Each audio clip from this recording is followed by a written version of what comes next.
Welcome to Musings and Modalities. I'm your host, Tristen Stawicki. Think of me as your pragmatic shaman bestie. Join in with other high vibe, lovely people as I unravel spiritual ideas to help create change and growth in your life. I cover a variety of spiritual topics, sharing knowledge to meet you wherever you are in your journey. As a shaman, astrologer, and human design reader, I help you understand how to make informed decisions and incorporate different modalities using discernment in your own intuition. Today, you will gain powerful shamanic healing tools you can use to incorporate spiritual practices in non-traditional ways. Whether you're just beginning or need a knowledgeable best friend with the next phase of your journey, I'm here to help. Stay tuned. Musings and Modalities starts now.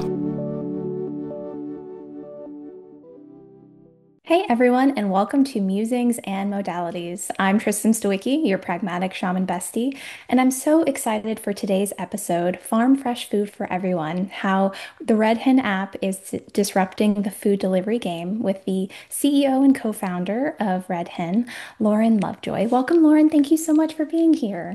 Thank you so much for having me. Absolutely. I wanted to give a little bit of background before I kind of jump in my questions for you. Lauren is really dedicated to solving the biggest challenges small farmers face and is focused on connecting with customers, right? So, farmers trying to make sure they're reaching customers and really leveraging technology to make direct farm sales more profitable and accessible, which is such a beautiful mission. I really, really love the work that you're doing, and I'm so in awe of it. Thank you. Thank you. Of course. So for my kind of initial start, your background is really focused in regenerative agriculture, which I know is a very large word and might not be a word a lot of people's familiar with, and it's a huge part of your focus in this world. So can you talk a little bit about regenerative agriculture and how it's helping the world? Yeah, so not a lot of people know this, but basically our entire existence is owed to topsoil, right? The thin layer on the ground that grows food. And we just don't think about it that much. But it's being depleted rapidly by conventional agriculture and it's disappearing. And we kind of all think, oh, the world is just in a kind of declining state. There's kind of a negativity around the world. And a couple years ago, I saw Alan Savory's TED Talk about revitalizing the world and improving soil. And he said the topsoil doesn't have to decrease, it can be rebuilt and quickly with intention. And that just was such a big awakening to me that it doesn't have to be this decline, this inevitable end is coming. We as people have the choice every day that we can fix it. So that was just so inspiring to me. And as I reached out and I wanted to connect with other people who were also super excited about this ability to restore it, because not only can we restore topsoil, but we can increase the nutrient density of what is grown in that topsoil. We can improve the ecosystems that exist around that topsoil. And there was just all these benefits that just by doing something in a slightly different way, we could improve the world. And that just excited me so much. Absolutely. And I've, in kind of my own research, and please correct me where I'm wrong, with this approach, it's often better for the land and it's better for farmers, right? And so when there was this model of farmers focusing on perhaps one crop, it's really depleting to the land and the ability to kind of, just like we need change, right? We look in our pantries, we need some change, we need some different things, we could, Right. If you eat the right? same food every single day, you're eventually going to have a nutritional depletion. You're not getting your variety. And the land is exactly the same way. Monocropping is one expression of it. Regenerative agriculture can be done a million different ways. And I think that's what makes it kind of hard to grasp is not tilling the soil is an expression. Rotational grazing is an expression. Monocropping, changing that to poly systems and food forests and biodiversity. Those are all different expressions, but it all leads to improved soil conditions at the end of the day. That's beautiful. Yeah. And with the idea being that the better soil, the better kind of food we have, and it's just more interesting and more fun. It Hopefully we're, is. It's kind yeah, of how the world works, right? Like we don't right. want to fight how nature exists. No, when you So, walk into a beautiful ecosystem in the forest and different places, you see different colors and experiences and textures, and there's such beauty in that okay. richness. You've never walked across a field of broccoli in nature, right? Not at So. all. Beautiful. And then I want to tie in kind of this exciting venture that you have. You just launched an app, Red Hen, which has the best tagline. That's why I had to use it for the show tagline, which is Farm Fresh Food for Everyone, with that beautiful goal of connecting farmers to customers for seamless pickup or delivery, which is awesome because so many of us use apps on our phone for food that's to be delivered very quickly. That's maybe not as nutrient rich, maybe not a choice that we always want to make, you know. And I really personally like connect with this mission, but I'd love to kind of hear from you about why now and what's brought you to Red Hen. Well, I wish it was here 10 years ago, right? But it wasn't, so we'll work on it now. But essentially, as I wanted to learn about agriculture myself, I'm a weirdo. I want to do it and I want to find all the problems. So I started farming in my early 30s, which is probably like not the time to say, like, I'm going to choose agriculture as my hobby, right? But I did. And I found it was so incredibly difficult. Like everybody's like, oh, farming is difficult, but okay, yeah, no, it really is. All right. So we had this problem that one of the main things that we raise on our farms is pigs. They're a huge driver of regenerating soil, which is what we needed on our farm. And I would either have zero product, like pounds of meat, or I would have hundreds and hundreds of pounds of meat at a time because when a litter of piglets is born, you raise them, and that takes, anywhere from 10 months to a year and a half, just depending on your pig's lifespan. And so for a year and a half, I could have nothing. And then all of a sudden, I have 600 to 800 pounds of meat and no customer basis that was ready. So as a farmer who's not doing this full time to maintain a product line, like, okay, people come, I need 800 pounds of meat sold by tomorrow. That's not like super easy. And then as I developed this deeper appreciation for once you eat farm fresh foods on a regular basis, it is very hard to go back to a grocery store on a normal basis. So I said, well, I want to buy all of our meat for a year from local farms. I live in cattle country, Virginia. I did not think that that was going to be that hard, right? Like I started with something easy. And I couldn't, and I actually still can't. Like with how involved around me, I still cannot supply me and my spouse, just two people, on locally grown sourced regenerative beef. And it's just crazy to me that in the middle of an agricultural state, those connections still cannot be facilitated. So that's where the app came from, is that there's these two worlds that each have these different connections, and we just need technology to connect in the middle. If my usual beef person is out of it, I want to be able to find another one and another one. And I keep, reaching out. Oh, I'm out. Call me in 2 months, like, and that's what's normal. As opposed to if we just have an app that says, I want this much, here it is, here's how close or far, or get it shipped, delivered. That was my hope, is just facilitating that connection. No, that's beautiful. And I think so often as we think about sustainability and really spending the time to, just live more thoughtfully. It's so nice when things are easy. For instance, like I have Yeah. like a compost service, right, that comes and picks it up and I don't have to handle it. And that's really nice.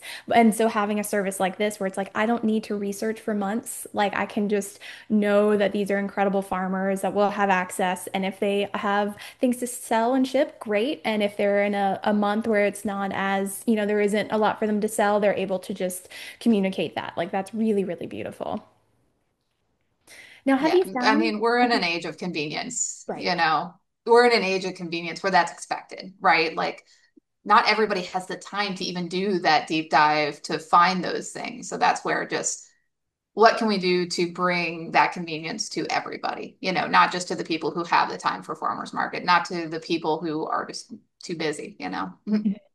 And what I really appreciate, because I've worked on the other side of this, I've actually in my day job worked on like food delivery apps and things like that. And what I found was actually when talking with the merchants, they actually had a disconnect where maybe they didn't speak as highly of their relationship with that connection. And what I really appreciate about Red Hen is that that's foremost at the like front of the mission, which is not only to have provide a great experience for customers, but to really be fair to farmers. So if you could talk a little bit about that kind of thought behind that model.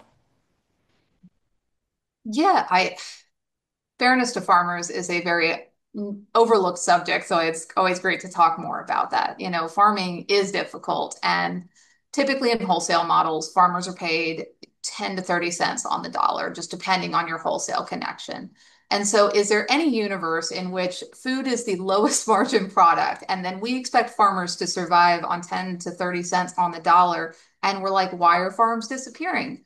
Well, because it's the hardest job. You're paying them the least, like, they can't make it. So, as a farmer connection, there are so many needs of what we need to do to serve farmers. But the biggest one is they have to stay in business if we want to do that. So, that kind of returned to the discussion around regenerative agriculture versus conventional. A lot of consumers want better food. But how are we going to go to a farmer who's barely hanging on, three generations of just skimming by every single year to hold the family farm together? And then we say, we want you to do this different, do it better. Well, that's not a fair criticism in any single way because they don't have the ability to do that. So it really brought it back to we have to meet farmers where they are, and what they are is they need to survive. They need to be able to keep going. And so for those who are doing it correctly and meeting them, if you only had a small crop of broccoli today, that's the inventory you're providing, not, hey, I need 60. No, that's unrealistic. So that's that meeting the farmers where they are in their existence. And that's what the app of, if you're out of meat, you're out of meat. That's fine. Go to somebody else and I'll meet you again when you come back. And that's, to me, I could go on and on about the challenges that farmers face, Yeah. but meeting them where their challenges are, because every single farm has such a variety of challenges. How can we find a middle ground? Absolutely. And hopefully this can help as farmers make decisions about where to invest their time, right? Yeah. Hopefully, like understanding and having that closer relationship with the customer can help them make further decisions too, because you have data. It's not just, sharing it with a grocery store, selling it that way, or a farmer's market, which is dependent on weather and things like that. So it's Yeah. really, really lovely to have access to that information. Yeah. Mhm. What's so great about your background is that you're someone, as we've spoken to, really deeply connected to the land. You have a farm. You are the owner of one of my favorite organizations that I've fangirled over for like years now, Regenerative Farmers of America. You aren't some tech bro in San Francisco saying like, let's bring tech to farmers, right? It's Right. which is so refreshing because I've seen those companies and you feel the lack of Yeah. truth, right? You feel the lack Yeah. of truth. Yeah. And so we've talked a little bit about your background, but um, outside of what we discussed so far, how has your experience with farming kind of shaped the app's design and ease? And I believe you now have two apps, one specifically for farmers and then one specifically for the customers, right? Yeah, it's a two-sided app. The one's the purchasing and one's the farmer upload. And, the Silicon Valley, there are some apps that are kind of similar, and some of them are actually more from farms that created them, and some are more from the tech bro. And I feel that both are kind of missing this integration. And I hope they get there, right? Like maybe Yeah. they'll start copying me or something and we can facilitate it. I just want there to be more. I just want there to be more connection. And I don't care if it's me or somebody else, but I want tech bros don't know how to speak to farmers, and farmers struggle to speak forward to consumers because they're enveloped in what they're doing. It's very hard to go pull a live birth and then talk to somebody about their concerns about the meat, how it was raised. It's very hard to switch those channels. So I think just having something that can come from both sides and hold both sides equally is a hard middle ground. So, all I'm trying to do is say, hey, farmers, what do I need to do to serve you?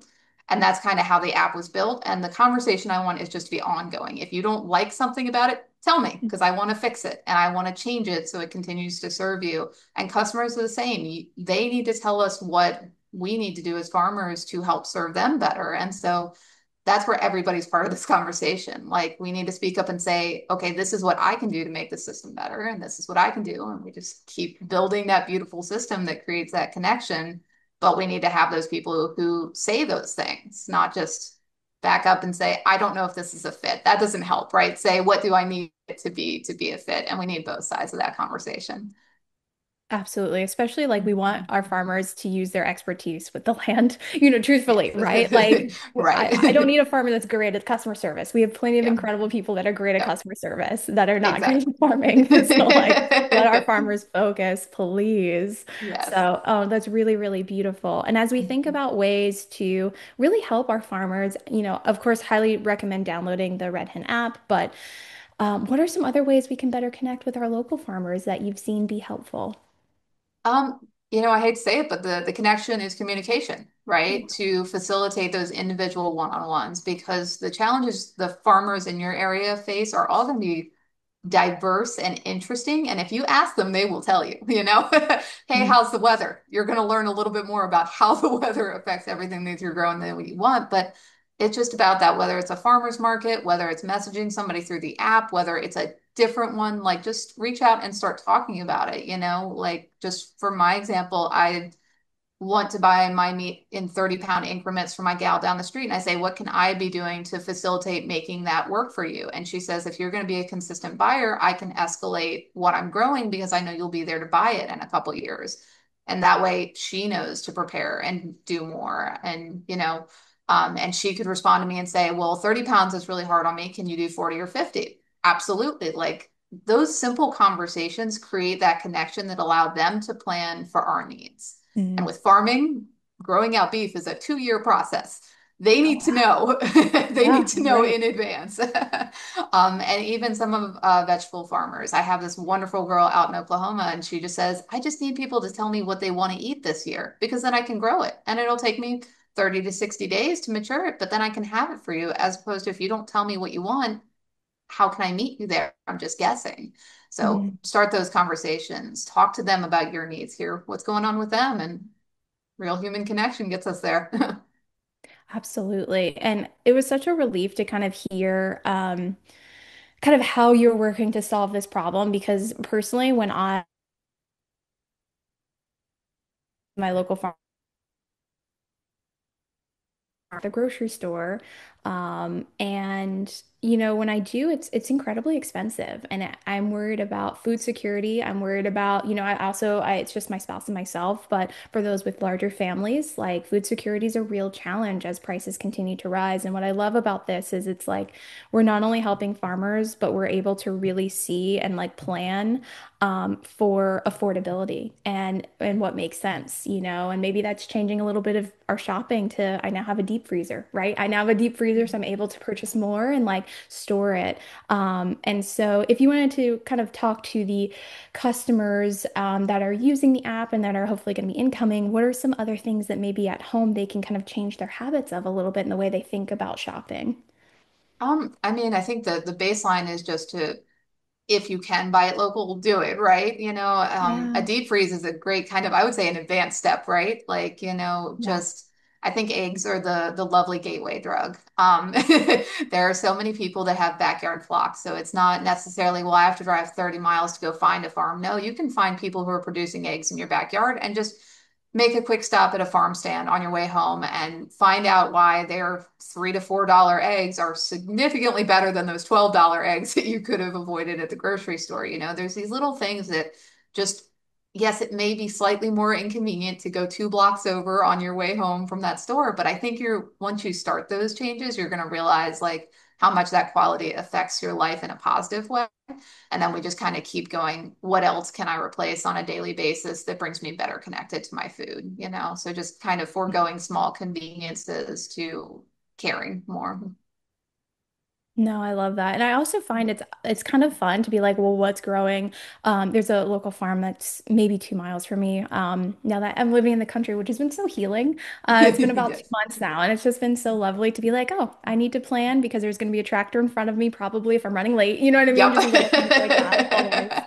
Um, and it's been so lovely to be like, let me just see what their harvest is today to see what I want to make for dinner. You know what I Yeah. mean? Rather than being Yeah. like spoiled for choice, where you're like, I don't know. It almost is it's allowed me to like rediscover shopping in a beautiful way, which is like, Yeah. oh, okay, this looks great, and I'll have this and that. And I also am able to, I find more flexibility with our local farmers, where it's like, if I only need one or two potatoes, I'm not having to buy a bag of something. You know what I Yeah. mean? Like, which is really, really lovely. Or you're not shocked at the size of an onion that's bigger than my head. Like You're right. sometimes you see these like Frankenstein vegetables, and you're like, this is not okay at the And grocery store.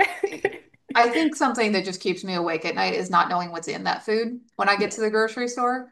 Yeah. When you buy it local, the farmer is going to tell you what's in it, how they grew it. They're probably going to tell you whether you asked or not anyway. We're Yeah. so proud of what we do. But just what a backyard farmer or a small scale farmer is going to use as opposed to what an agrochemical company is going to use. Like all day and all night, I'm still going to pick what that person, even if it's possibly something I don't agree with, it's probably a lot safer than whatever chemical mix or preserving it that it was not picked. It was on a truck for 2 months coming from a different country. Those are kind of the things that just I struggle to be in a grocery store anymore because I just feel like I don't know what I'm getting. And the Frankenstein is just the tip of the iceberg example of what's going into your body. And that's with health is a huge concern to me. And I just really struggle in that space. No, absolutely. And I actually is a beautiful kind of segue to the next thing I want to discuss with you. The energetics of food and how nutrient rich a food is so really fascinating to me because I've played around with this. I've been doing energy work for a long time now.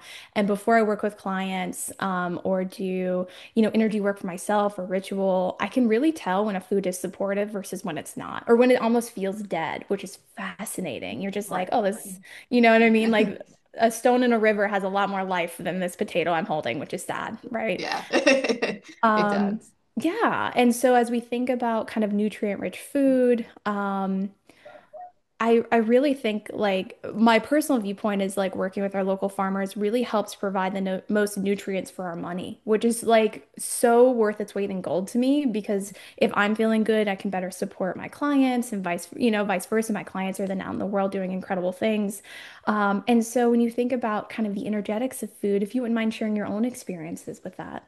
Yeah, so health is drastically important to me because I've had significant health issues through my life, a lot of which were not supported through Western medicine, and food was a huge component of my healing. And, I refer to beef a lot just because beef was a huge component of my healing. And just the energetic difference of beef raised locally without vaccines, hormones, injections, everything, right? Like that beef made me feel so much better as opposed to if I ate beef that was from a conventional store, I didn't feel better.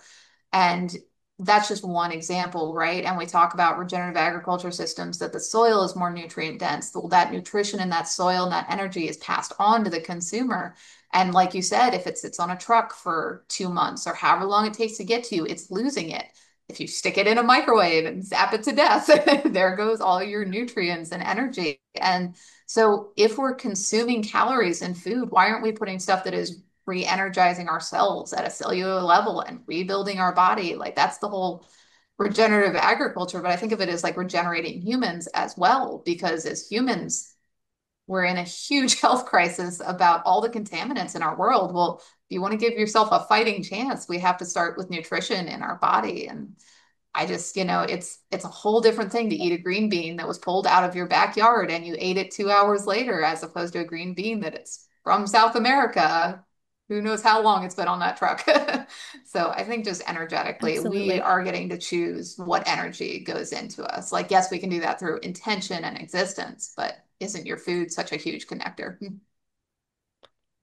No, definitely. It really, really is. And especially when we think about connection to the land, which so many of us are striving to continue, like that's such a core part of it, right? Of Right. like, like I love growing like tomato plants. And it's so beautiful because you get to see just like the journey with pollinators and different things, and you just feel kind of the love that goes into it, which is so beautiful. I think I read something that like our houseplants like know have a sense of our energy and know when we're home. And I was just like, whoa, that changed my whole view of my garden. Like, Yeah. it's almost like having pets outside, honestly, which is so It lovely and is. beautiful. Yeah. And, but that's everything, right? All energy work is about the interconnectedness of energies. So no matter where you're adding or subtracting it, it's all a component of it, whether you're just growing a tomato in your backyard or you have three chickens that are adding more nutrients to that soil that, it doesn't have to be a farm and a giant ecosystem. Like even in your home, if you're creating those plants that are breathing more, oxygen into you, like your environment, you are in complete control of. And I think that's where we can all meet it where we want to. It does not have to be throw out everything and go move to the middle of nowhere. We don't have to do that. We can all be part of this where we want to meet it. And yeah, we'll connect. That's so beautiful. No, thank you for Mhm. sharing that. As you think about kind of, I know you did a huge thing with launching an app, so wanted to highlight that because like it's a lot. It's a lot of work and thought and everything.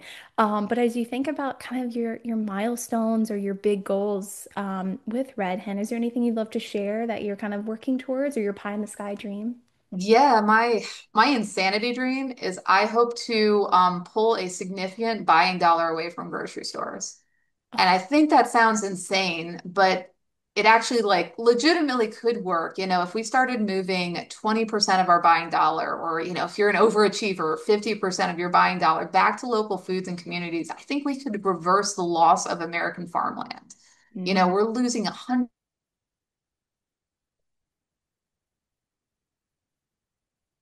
less or 50% less. Like, I think it would just change our entire world with a simple change. And that's kind of my dream is we can make that happen. It's just not that hard, and convenience could possibly bring it there. No, I love that. I live in an area that has legitimately 27 different franchises of grocery stores, and we don't need that many. Like, that's absolutely insane. We do Like, not need that. right? Absolutely. Yeah. And they continue to build more and more. And it's honestly a little bit sickening because you're like, that's a lot of waste, right? Truthfully, that's a lot of waste. That's just a lot Right. of disconnection.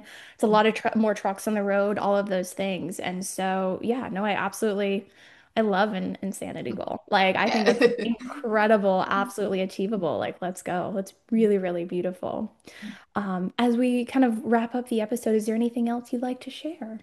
No, I think that's a wonderful coverage. I just encourage everybody to download the app, try to facilitate that connection, go to your farmers markets, connect. The app is brand new, so if there's not a farm immediately near you, they are coming. There are more being added every day. So just kind of stay patient with it as everything. It's not born overnight, but just that slow incremental change, and we'll get there. Yes, and this is across the US. So it's It not is. just, yeah, it's not Yeah. just East Coast, not just Virginia. This is a huge kind of mindset kind of shift, which is beautiful. Like, what a Yeah. great invitation. And I'm We all need access, right? It's not based in a locality. absolutely. And as you think about, is there coaching that you're helping farmers with on when as they're adding shipping processes, or do you find farmers already have kind of shipping processes built in? Everybody's different. It's a meet where Yeah. you are. So we're adding shipping next month. It was a slow start, but there'll be pickup, delivery, shipping. Each farm sets what they need. And so when you search and you say, I want a farm within 10 miles of me that I can do pickup, I can find it. If you want Yeah. somebody ships you the greatest ham ever created in the United States, you can also do that, right? Like, so meet people where they are, meet the farmers where they are. No, that's beautiful because if it's a two-person operation, it's a very different. They don't have Yeah. time to, And that's like, what I mean. We'll start yeah. you if you're in your backyard Love that. with 6 eggs a week. Like that's great. If Oh, you are like a 300-acre farm, like both are great. We want everyone to be there. absolutely. No, that's so, so beautiful. And I love the sense of community. It's not competition, it's collaboration, It, because we all have the same goal, which is to eat incredible, nutritious food and to, live long, healthy lives, which is a stunning goal. it is. It is. Oh, beautiful. Well, I hope you all enjoyed this episode, Farm Fresh Food for Everyone, how Red Hen app is disrupting the food delivery game with our special guest, Lauren Lovejoy. Thank you so much for being here. This was truly an incredible conversation. Thank you so much for bringing it. It was amazing. Yes.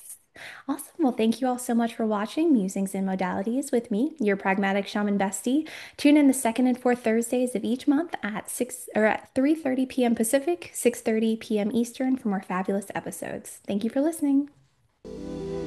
You've been listening to Musings and Modalities with me, Tristen, your pragmatic shaman bestie. For more powerful healing tools, join me every second and fourth Thursday at 3:30 p.m. Pacific on Transformation Talk Radio. I cover a variety of topics to meet you wherever you are at on your spiritual journey. Learn techniques to work with pendulums, past life healing, astrology, and more. Please share the show and subscribe for more guidance from your pragmatic shaman bestie at musingsandmodalities.com.